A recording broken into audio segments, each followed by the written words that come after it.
আমাদের পৌরসভার শতকরা 70% লোক ভাই বোনের সম্পর্ক নাই, কোরআন হাদিসের পরিণতি কি? জবাব চাই। ভাই বোনের সম্পর্ক নাই মানে কি? এর মানে হয়তো ভাই বোনের মধ্যে সেরকম সম্পর্ক, রিলেশন, আন্তরিকতা, ভ্রাতৃত্ব সুলভ, যে আত্মীয়তা সুলভ যে সম্পর্ক থাকার কথা সেটা নাই, নামকাওয়াস্তে আছে। এটা শুধু আপনাদের এই মহেশখালী পৌরসভার সমস্যা না, এই সমস্যাটা সারা দেশের কম বেশি। মানুষ এখন অনেক সেলফিস্ট, অনেক স্বার্থপর, আত্মকেন্দ্রিক হয়ে গেছে। অথচ আল্লাহ তাআলা ইমানদারদের জন্য আত্মীয়তার বন্ধনগুলোকে রক্ষা করা ফরজ করেছেন। কি করেছেন? ফরজ করেছেন। আত্মীয়তার বন্ধনগুলো রক্ষা করা কি নফল কাজ না ফরজ কাজ? ফরজ কাজ। আত্মীয়তার বন্ধন যদি কেউ ছিন্ন করে, নবী করিম সাল্লাল্লাহু আলাইহি সাল্লাম বলেছেন আল্লাহ তাআলা তাকে ছিন্ন করে দিবেন। যে ব্যক্তি আত্মীয়তার বন্ধনকে জোড়া লাগাবে, আল্লাহর ভয়ে, আল্লাহর নির্দেশের কারণে আত্মীয়ের সাথে আগ বেড়ে মিশতে যাবে, তার সাথে সুসম্পর্ক রাখবে, তার উপকার করবে, তার সাথে কানেক্টেড থাকবে, যোগাযোগ রাখবে, ওই ব্যক্তি আল্লাহ রাব্বুল আলামিন তাকে সংযুক্ত করবেন, তার সাথে আল্লাহ রাব্বুল আলামিন সংযুক্ত হবেন, সংযুক্ত রাখবেন তাকে। এটা আল্লাহ তাআলার ওয়াদা এবং হাদিসে বর্ণিত হয়েছে। মোহতারাম হাজরিন, আত্মীয়তার বন্ধন রক্ষা করা এটা কি সুন্নত না নফল? ফরজ কাজ।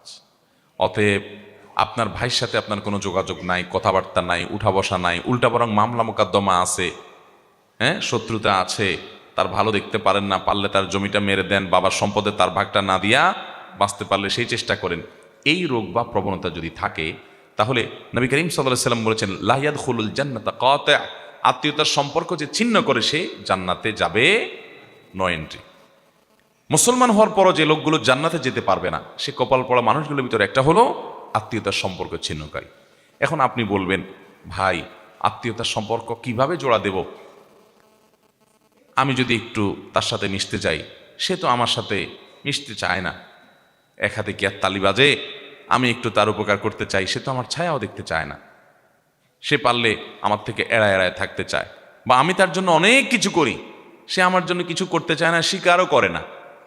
দেখুন, একটা গুরুত্বপূর্ণ বিষয় হলো, আপনি কারোর উপকার করলেন, কাউকে টাকা পয়সা দিলেন, দান দক্ষিণা করলেন, সাধারণত আমাদের অভ্যাস হলো আমরা তার কাছ থেকে স্বীকৃতিটা আশা করি।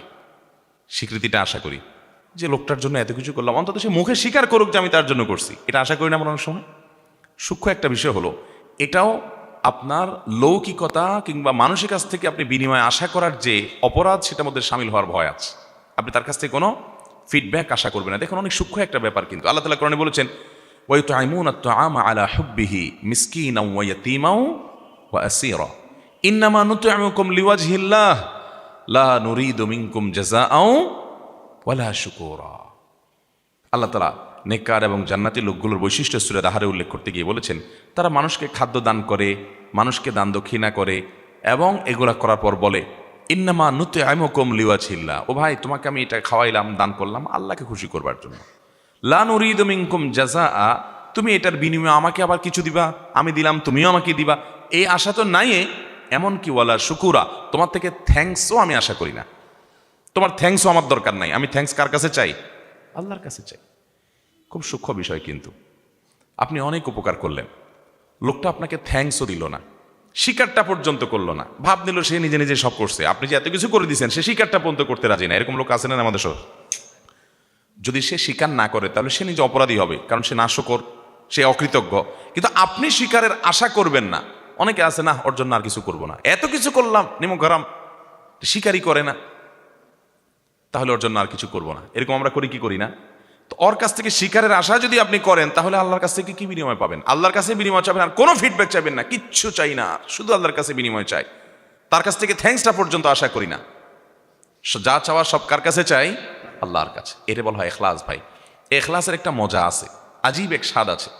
আপনি আপনার ভাই, আপনার বোন, তার বাচ্চাদেরকে হাদিয়া তোফা দেন, সারা বছর দেন, প্রতি বছর ঈদের দেন, তারা আপনার বাচ্চার দিকে সে তাকাইয়া দেখেও না, দেয়ও না, আছে তাও দেয় না। মানুষ হিসেবে কষ্ট লাগবে, এটা স্বাভাবিক, যে আমি এত দেই, ও একবারও দেয় না, আমার অভাব নাই, কিন্তু দেখ না আমার বাচ্চাটা, আমার তো ভালো লাগে, দেয় না সে। এই যে আপনি দিয়ে আবার সে দিচ্ছে না কেন সেটা আশা করছেন, এটা আপনার আমল বিনষ্টকারী বিষয় হতে পারে। এই জন্য আপনি এটা আশা করবেন না।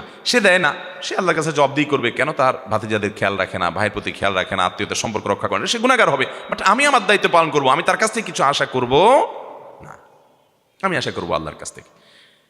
এই পলিসি যদি মাথায় রাখেন এবং এই মূলনীতি যদি আপনি অনুসরণ করেন, তাহলে দেখবেন আত্মীয়তার সম্পর্ক রক্ষা করা আপনার জন্য ইজি হয়ে গেছে, সহজ হয়ে গেছে। শয়তান আপনাকে আত্মীয়তার সম্পর্ক থেকে নড়াতে পারবেন, আর না হলে শয়তান আপনাকে কুবুদ্ধি দিবে, আরে তুমি এত কিছু করো, ও তো শিকারটা পর্যন্ত করে না, তুমি এত কিছু করো, ও একটু কিছু করুক।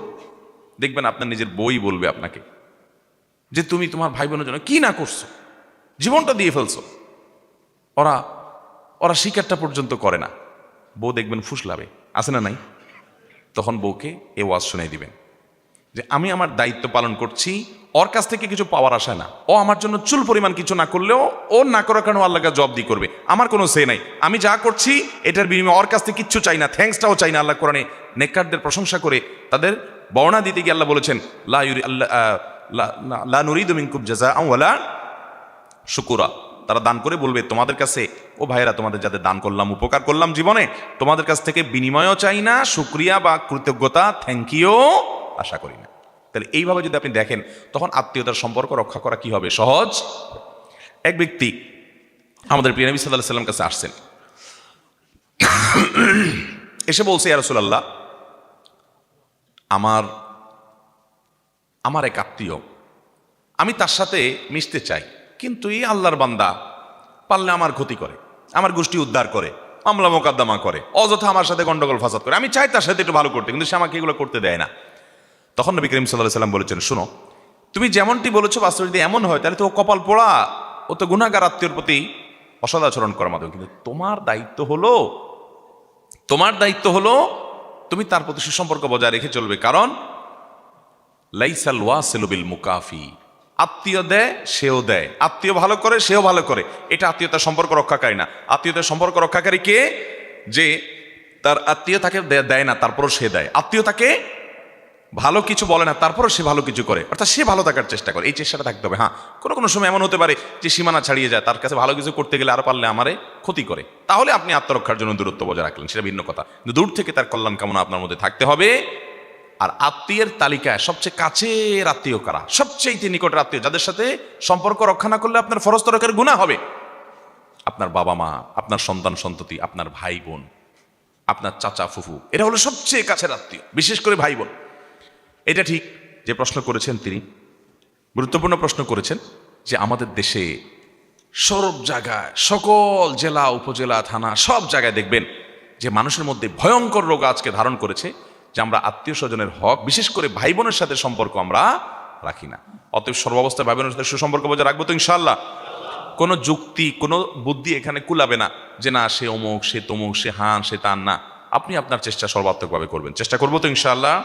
আল্লাহ আমাদের সবাইকে, আমাদের ভাই বোনদের কল্যাণকামী, তাদের খায়ের খাহ, তাদের প্রতি সুন্দর আচরণকারী, তাদের সাথে সুসম্পর্ক রক্ষাকারী, বজায়কারী এবং আত্মীয়তার বন্ধনকে স্ট্রংকারী ইমানদার হওয়ার তৌফিক দান করুন।